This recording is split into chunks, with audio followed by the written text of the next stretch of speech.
हो मैडम जी मान जाइए, साहेब के गोदी में फान जाइए।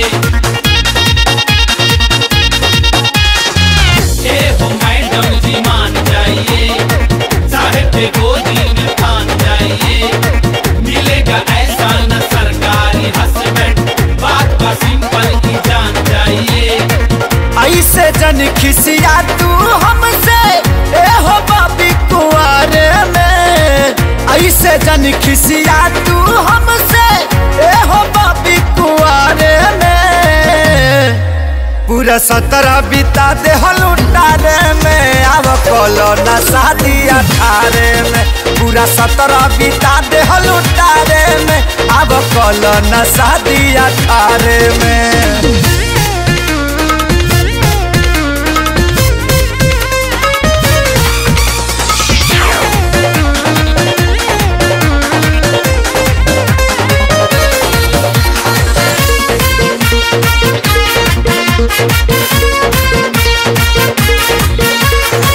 गाड़िया सिकड़ी अंगूठी न मांगतानी हो,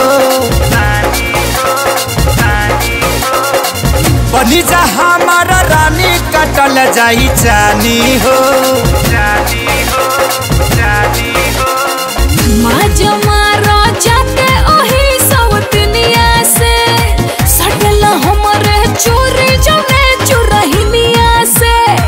तोहरे सिवा ना सोची ले कबो कवन लड़की के बारे में। पूरा 17 बिता दे लुटारे में, अब कलो न शादी 18 में।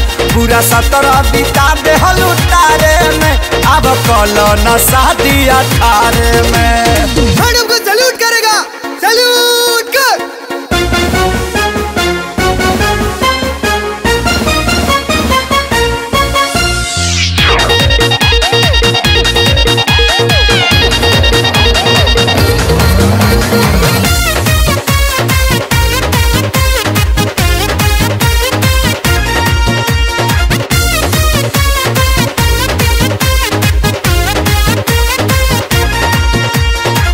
जैसे कहबू वैसे धनिया रहबहो,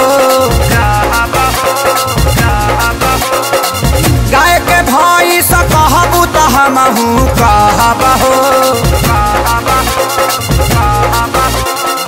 मर्द लोग तो करेले खाली वादा हो, देखले दूसरा के धोन के बदले इरादा हो। तू बड़ू तो कुछ ना चाहिए, जिनकी जिले भी उधारे में।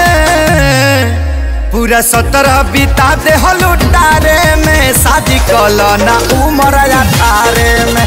पूरा 17 बिता दे लुटारे में, अब कलो ना शादी 18 में। हो मैडम जी मान जाइए,